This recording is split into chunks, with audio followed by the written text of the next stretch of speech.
حتیٰ کہ اس کی اپنی اولاد اس کو کہتی ہو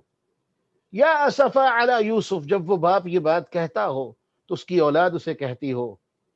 کہ ابا جان آپ تو یوسف کا ذکر کر کر کے اپنے آپ کو تباہ و برباد کر لیں گے، ہلاک کر لیں گے، اتنا غم اور تکلیف۔ لیکن وہ باپ بھی اپنے بیٹوں کو ایک وقت یہ نصیحت کرتے ہوئے نظر آتا ہے، یا بنی اذهبوا فتحسسوا فتحسسوا یوسف واخیہ ولا تیأسوا من روح اللہ انہ لا ییأس من روح اللہ الا القوم الکافرون۔ میرے بیٹو جاؤ، جاؤ جا کے یوسف کو بھی ڈھونڈو، جاؤ جا کے اس کے بھائی کو بھی ڈھونڈو،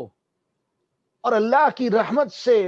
اور اس کے فضل سے کبھی مایوس مت ہونا۔ انہ لا ییأس من روح اللہ الا القوم الکافرون، کیونکہ جو اللہ کی رحمت سے مایوس ہوتا ہے وہ مسلمان نہیں ہو سکتا، وہ کافر ہے۔ کیونکہ اللہ کی رحمت سے مایوس ہونے والا شخص مسلمان ہو ہی نہیں سکتا، کیونکہ اس کے رب نے اپنی کتاب قرآن مجید میں جب یہ اعلان کیا، اور سیدنا حسن بصری رحمہ اللہ اس آیت کی تفسیر میں بیان فرماتے ہیں کہ اللہ کی قسم یہ آیت مومنوں کے لیے ہر زندگی کے پہلو میں، زندگی کے ہر کوچے میں، ہر زاویے میں، یہ آیت مومنوں کے لیے ایک بہت بڑی نوید ہے کہ اس آیت میں اللہ رب العالمین اپنے بندوں کو یہ کہتے ہوئے مخاطب کرتے ہیں، قل یا عبادی الذین اسرفوا علی انفسہم، کہ اے وہ لوگوں جنہوں نے اپنی جان پر ظلم کیے ہیں، زیادتیاں کی ہیں، باوجود اس کے کہ تم نے ظلم کیے ہیں، زیادتیاں کی ہیں، لیکن اس کے بعد بھی میں اللہ تمہیں کیا کہہ کے مخاطب کر رہا ہوں، یا عبادی، میرے بندو، میرے پیارو۔ اور یہ اسلوب ہمیں قرآن سے اور حدیث سے جب نظر آتا ہے کہ جب اللہ رب العالمین اپنے بندوں کو عبادی کے لفظ سے مخاطب کریں تو انتہا کے پیار اور محبت کا اظہار اللہ کی طرف سے اپنے بندوں کے لیے ہوتا ہے۔ تو اللہ اپنے بندوں کو، اور ساتھ کہہ کے کہ وہ بندے جنہوں نے ظلم کیے، زیادتیاں کی، اللہ کی نافرمانیاں کی، اللہ کی حدوں کو توڑا، لیکن اس کے بعد بھی اللہ کیا فرما رہے ہیں، یا عبادی، میرے بندو، الذین اسرفوا علی انفسہم، جنہوں نے اپنی جان پر اسراف کیا ہے، ظلم کیا ہے، زیادتی کی ہے، اللہ کی حدوں کو توڑا ہے، نافرمانی کے کام کیے ہیں، لا تقنطوا من رحمت اللہ، اللہ کی رحمت سے کبھی مایوس مت ہونا، اللہ کی رحمت سے کبھی بھی مایوس ہونا مت ہونا۔ اور یہی بات سیدنا یوسف یعقوب علیہ السلام اپنے بیٹوں کو کہہ رہے ہیں کہ بیٹا، انہ لا ییأس من روح اللہ الا القوم الکافرون، اللہ کی رحمت سے صرف وہی مایوس ہوتا ہے جو کافر ہو۔ ایک لمحے کے لیے یہاں رکیے۔ خودکشی کا سب سے بڑا سبب اگر ہم اس کو ایک لفظ میں محدود کر لیں اور مختصر کر لیں تو وہ اللہ کی رحمت سے مایوسی ہے، وہ اللہ کی رحمت سے دوری ہے، اللہ کی رحمت کے بارے میں یہ گمان رکھنا ہے کہ اللہ میرے ساتھ محبت کا معاملہ نہیں کرتا۔ اصل بات یہ ہے، اللہ رب العالمین نے انسان کو پیدا ہی تکلیف والا کیا ہے، مشقت والا کیا ہے۔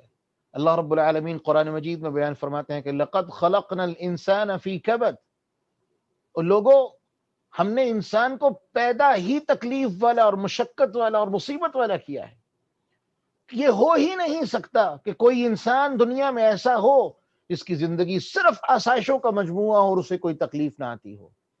لیکن مومنوں کو اللہ رب العالمین نے قرآن مجید کی 69 آیات میں 73 مرتبہ اللہ رب العالمین نے صبر کی بار بار تلقین کرتے ہوئے کہا، تمہیں تکلیف آئے گی، مصیبت آئے گی، پریشانی آئے گی، وَلَنَبْلُوَنَّكُمْ بِشَيْءٍ مِّنَ الْخَوْفِ وَالْجُوعِ وَنَقْصٍ مِّنَ الْأَمْوَالِ وَالْأَنفُسِ وَالثَّمَرَاتِ، بار بار اور تاکید کے ساتھ اللہ نے یہ باتیں دہرائیں، ہم تمہیں ضرور بالضرور آزمائیں گے۔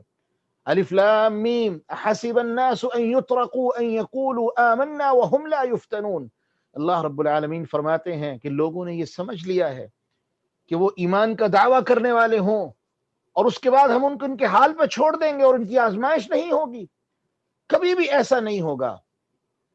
ہر حال میں اللہ رب العالمین کے ہاں یہ کسوٹی ہے کہ جو ایمان کا دعویٰ کرنے والا ہے اللہ رب العالمین اس کو آزمائیں گے، اس کو پرکھیں گے، اس کو چیک کریں گے۔ ایک کسوٹی اور معیار میرے رب نے اس کے لیے طے کر دیا ہے۔ اور میرا رب اس معیار کے اوپر اسے چیک کرے گا، جانچے گا، اور اگر وہ ایمان والا ہے تو یاد رکھے آزمائش اس کی زندگی کا ایک لازم و منظوم حصہ ہے جو اس کی زندگی سے الگ نہیں ہو سکتا۔ تو جو ہم بات کر رہے تھے کہ اللہ رب العالمین نے انسان کو پیدا ہی تکلیف والا کیا ہے، مشقت والا کیا ہے، پریشانی والا کیا ہے۔ انسان کی زندگی میں آسائش یہ ہو ہی نہیں سکتا، کیونکہ اس کی زندگی میں مشقت، تکلیف، پریشانی اس کی زندگی کے خمیر کے اندر ہی اللہ رب العالمین نے شامل فرما دی ہے۔ اور امام احمد ابن حنبل رحمہ اللہ سے جب پوچھا گیا کہ امام صاحب ہماری زندگیوں میں سکون کب آئے گا،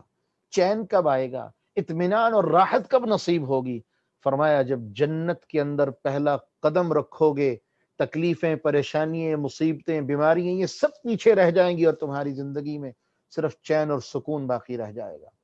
اور جو آیہ مبارکہ میں نے آپ کے سامنے تلاوت کی، اللہ رب العالمین تاکید کے صیغے کے ساتھ یہ بات فرما رہے ہیں کہ وَلَنَبْلُوَنَّكُمْ، ہم تمہیں ضرور بالضرور آزمائیں گے۔ یہ بات حتمی اور طے شدہ ہے کہ ہم تمہیں آزمائیں گے، بِشَيْءٍ مِّنَ الْخَوْفِ، خوف کے ذریعے سے امن ختم کر دیں گے، امن کو دور کر لیا جائے گا، خوف کے پہرے ہوں گے، خوف تم پہ مسلط کر دیا جائے گا۔ وَنَقْصٍ مِّنَ الْأَمْوَالِ، بزنس میں گھاٹے پڑیں گے،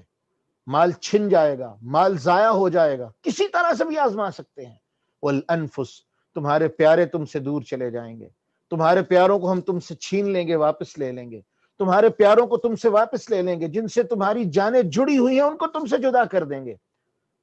ونقص من الاموال والانفس والثمرات، دنیا کے اندر قحط آ جائیں گے، دنیا کے اندر سے اناج اور غلے کی کمی ہو جائے گی، طرح طرح سے تمہیں آزمائیں گے۔ اللہ رب العالمین فرماتے ہیں لیکن جان لو کامیابی کس کا نصیبہ ہے، وَبَشِّرِ الصَّابِرِينَ، جو صبر کر جائے، اللہ رب العالمین کی رضا پہ راضی ہو جائے، اللہ رب العالمین کی عطا پہ راضی ہو جائے۔ اللہ فرما رہے ہیں میں اس سے وعدہ کر رہا ہوں کہ اس کے لیے خیر ہی خیر ہے، اس کے لیے خوشخبریاں ہیں، میری رحمتوں کے پیغام ہیں۔ میرے محترم، جو سب سے پہلا نقطہ ہے جو خودکشی کے اسباب میں سے اور بنیادی نقطہ ہے کہ ہم اللہ رب العالمین کی رحمت سے مایوس ہو جاتے ہیں، اور مایوس ہو کے صبر کا دامن چھوڑ دیتے ہیں، جس کی وجہ سے انسان خودکشی میں پہل کرتا ہے اور یہ سمجھتا ہے کہ میں خودکشی کر لوں گا تو شاید آگے کی زندگی میرے لیے آسان ہو جائے گی۔ میرے بھائی ایسا قطعا نہیں ہے۔ سب سے پہلے اس نقطے پہ ٹھہر جائیے، جس بندے کی زندگی میں صبر نہیں، جو بندہ صبر کرنے والا نہیں، اللہ کی قسم وہ کبھی کامیاب نہیں ہو سکتا، وہ کبھی کامیابی کا منہ نہیں دیکھ سکتا، کامیابی کبھی اس کا نصیبہ ہی نہیں ہو سکتی۔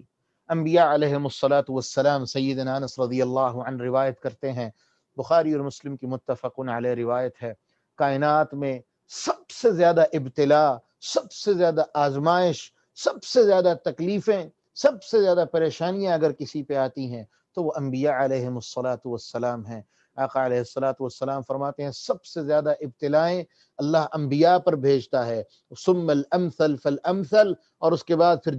جتنے ایمان والا ہوتا ہے اللہ رب العالمین اس کے ایمان کی قدر سے، اس کے ایمان کے لیول سے، اس کے ایمان کے حیثیت کے حساب سے اللہ رب العالمین اس کو آزماتے ہیں۔ انبیاء علیہم السلام وہ لوگ ہیں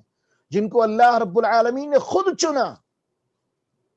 مسند احمد کی سیدنا انس رضی اللہ عنہ کی لمبی روایت ہے جس کے اختصار سے یہ عرض کر دوں کہ آقا علیہ السلام فرماتے ہیں اللہ نے ساری کائنات میں سب سے پہلے مجھے چنا، پھر اس کے بعد انبیاء علیہم السلام کو چنا، پھر میرے ساتھیوں کو چنا۔ تو انبیاء علیہم الصلاۃ والسلام قد اصطفى اللہ سبحانہ وتعالی من خلقہ، اللہ نے ساری مخلوق سے ان انبیاء کو چنا ہے، ساری مخلوق سے اللہ کے یہ محبوب اور چنے ہوئے لوگ ہیں۔ لیکن کسی نبی کی زندگی اٹھا کے دیکھیں، کسی نبی کی زندگی میں ہمیں یہ نہیں ملے گا کہ وہ آزمائے نہ گئے ہوں، کسی نبی کی زندگی سے ہمیں یہ نظر نہیں آئے گا کہ ان کی آزمائش نہ ہوئی ہو۔ جناب محمد الرسول اللہ ہوں یا سیدنا ابراہیم خلیل اللہ علیہ الصلاۃ والسلام ہوں یا کوئی اور نبی ہو، ہر نبی کو اللہ رب العالمین نے آزمایا، اس کی آزمائش کو بار بار آزمایا، بار بار چیک کیا۔ اور سیدنا ایوب علیہ الصلاۃ والسلام کی بات تو قرآن مجید میں موجود ہے کہ اللہ رب العالمین نے اتنا آزمایا، اتنا آزمایا کہ یہاں تک کہ میرے مالک نے اعلان کر دیا